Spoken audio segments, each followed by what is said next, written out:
जय श्री हरि नारायण, जय श्री हरि नारायण, जय श्री हरि नारायण।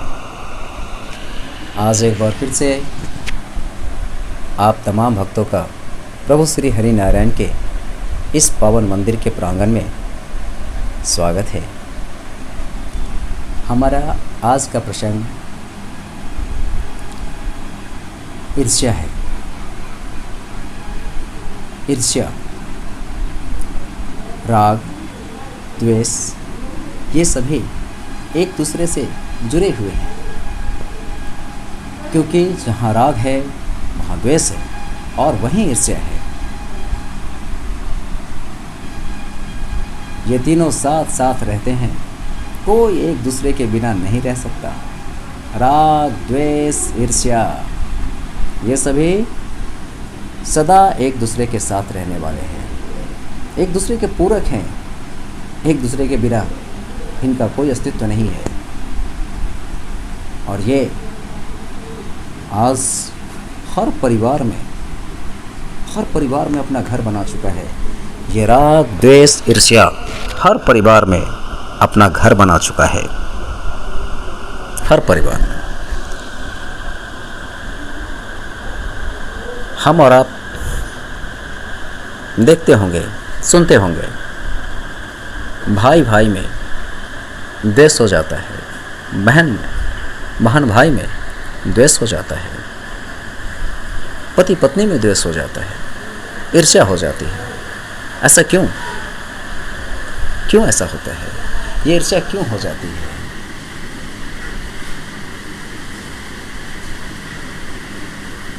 महत्वाकांक्षा, इसके पीछे महत्वाकांक्षा है कि मैं श्रेष्ठ हूँ, मैं उससे श्रेष्ठ हूँ, मैं उससे ज़्यादा जानता हूँ, मैं उससे ज़्यादा काम करता हूँ, मैं उससे बड़ा हूँ, मेरे पास उससे ज़्यादा सामर्थ्य है, उससे ज़्यादा शक्ति है, उससे ज़्यादा ताकतवर हूँ मैं, उससे ज़्यादा अमीर हूँ, है ना? और यहीं से राग उत्पन्न होता है, द्वेष उत्पन्न होता है, ईर्ष्या उत्पन्न होती है, अहंकार उत्पन्न होता है। आपका अहंकार आपको घमंडी बना देता है। आप अहंकार के रसातल में डूबते चले जाते हैं, डूबते चले जाते हैं, डूबते चले जाते हैं। आपको पता ही नहीं रहता कि आप कब मनुष्य से जानवर बन गए, इंसान से हैवान बन गए। कुछ पता नहीं रहता आपको। तो क्या एक इंसान के रूप में बने रहना ज़्यादा अच्छा है या एक शैतान बन जाना ज़्यादा अच्छा है? आप सबका जवाब होगा इंसान बन के जीना, इंसान बन के रहना। क्योंकि प्रभु ने, प्रकृति ने हमें इंसान रूप में जन्म दिया है, तो हमें इंसान बन के ही जीना चाहिए, इंसान बन के रहना चाहिए, ना कि शैतान, अहंकारी, घमंडी, क्रूर, तानाशाही, अत्याचारी। क्योंकि अगर ये सारे अवगुण जिस इंसान में आ गए, वह इंसान बनने या इंसान कहलाने के लायक नहीं रह जाता। उसकी एक ही परिभाषा होती है, शैतान। और शैतान के लिए तो ये दुनिया है ही नहीं, उसके लिए तो पाताल लोक है।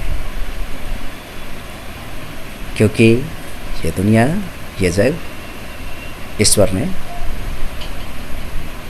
बाकी सभी प्राणियों के लिए बनाया है, सिर्फ शैतानों के लिए नहीं। शैतान के लिए एक अलग से लोक है, जो है पाताल लोक। तो क्या हमें रागी, द्वेषी, ईर्ष्यालु होना चाहिए? नहीं। आप सबका जवाब है नहीं। लेकिन मैं इसमें थोड़ा सा कुछ जोड़ना चाहूँगा। इंसान को अहंकारी नहीं होना चाहिए, घमंडी नहीं होना चाहिए, क्रूर नहीं होना चाहिए, अत्याचारी नहीं होना चाहिए, द्वेषी भी नहीं होना चाहिए, रागी भी नहीं होना चाहिए। लेकिन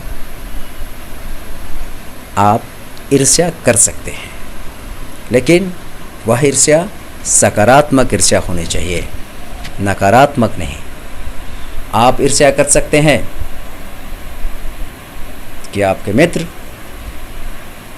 इतना आगे बढ़ गए, आप दोनों साथ पढ़े, वो बहुत आगे बढ़ गया, बहुत आगे चला गया और आप पीछे रह गए।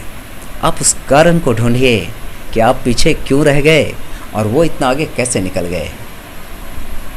जब आपको कारण का पता चल जाए तब आप उनके जैसा, अपने मित्र के जैसा करने की कोशिश कीजिए। ज़रूरी नहीं कि आप अपने मित्र जैसा हो जाएंगे, उनके जैसा कर लेंगे, लेकिन वैसा करने में आप निश्चित रूप से उस पथ पर जब चल पड़ेंगे तो मित्र से थोड़ा बहुत पीछे, या ऐसा भी हो सकता है कि आप अपने मित्र से भी आगे निकल जाएं, क्योंकि आपको मूल मंत्र का पता चल गया है कि आपके मित्र उतने अच्छे क्यों कर गए, जीवन में इतना आगे क्यों बढ़ गए। तो यहाँ आपकी ईर्ष्या तो काम की, लेकिन सकारात्मक ईर्ष्या, नकारात्मक नहीं, क्योंकि जब आप नकारात्मक ईर्ष्या करेंगे तो फिर वही रसातल आपका इंतज़ार कर रही है। आप जितने बर्बाद हुए नहीं, उससे ज़्यादा बर्बाद हो जाएंगे। अगर आप किसी से नकारात्मक ईर्ष्या करने लगेंगे तो आपकी नकारात्मक ऊर्जा जागृत हो जाएगी, जो आपके विकास में सबसे बड़ी बाधा बनेगी। तो ईर्ष्या भी करें तो सोच समझ के करें, अन्यथा ना करें। ईर्ष्या जब भी करें तो सकारात्मक ईर्ष्या करें, नकारात्मक नहीं, आगे बढ़ने की सार्थकता के साथ, सकारात्मकता के साथ।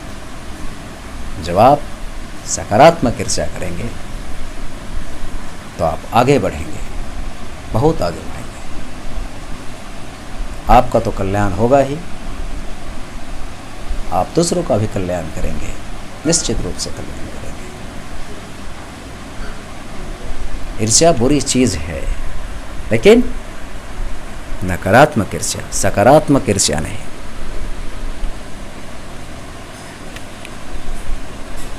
तो हम आपको बस यही बताना चाहते थे कि ईर्ष्या क्या चीज़ होती है। ईर्ष्या आपको कहाँ से कहाँ लेके जा सकती है। ईर्ष्या के दो प्रकार, एक सकारात्मक, दूसरा नकारात्मक। सकारात्मक ईर्ष्या आपको अर्श पे ले जाएगी और नकारात्मक ईर्ष्या आपको फर्श पे गिरा देगी। तो ये आपको तय करना है कि आपको अर्श पे सितारों के समान चमकना है या फिर फर्श पे दूसरे कीड़े मकोड़े के भांति रेंगना है। ये आपको तय करना है। तो हम में से कोई भी नहीं इस फर्श पे कीड़े मकोड़े के भांति रेंगना तो कोई नहीं चाहेगा। क्या आप चाहेंगे? नहीं चाहेंगे। मुझे पता है आप नहीं चाहेंगे। आप सब, हम सब अर्श पे सितारों के समान चमकना चाहेंगे। तो अगर हमें उस अंबर पे, उस नभ पे सितारों के समान चमकना है तो क्या करना होगा? हाँ, सकारात्मक ईर्ष्या, आगे बढ़ने की भोग, प्रतिद्वंदिता, जिसमें सार्थकता हो, सकारात्मकता हो, नकारात्मकता नहीं। क्या हम ऐसा करेंगे? निश्चित रूप से करेंगे। तो चलिए आज के प्रसंग को हम यहीं विराम देते हैं और दृढ़ संकल्पित होकर आज फिर से एक प्रण लेते हैं कि हम किसी भी व्यक्ति के साथ, किसी के साथ ईर्ष्या नहीं रखेंगे, नकारात्मक ईर्ष्या न रखेंगे। हम अपनों के साथ, दूसरों के साथ, अपने मित्रों के साथ सकारात्मक ईर्ष्या रखेंगे, जिससे हमारे मित्र का भी, दूसरों का भी और हमारा भी भला हो सके। प्रतिद्वंद्विता रखेंगे, लेकिन एक सार्थक और सकारात्मक, नकारात्मक नहीं। जय प्रभु श्री हरि नारायण, जय प्रभु श्री हरि नारायण। ओम नमो भगवते वासुदेवाय नमः। ओम नमो भगवते वासुदेवाय नमः।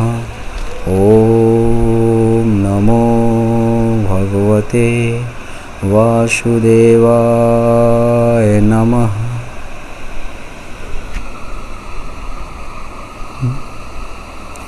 जय प्रभु श्री हरि नारायण, जय प्रभु श्री हरि नारायण, जय प्रभु श्री हरि।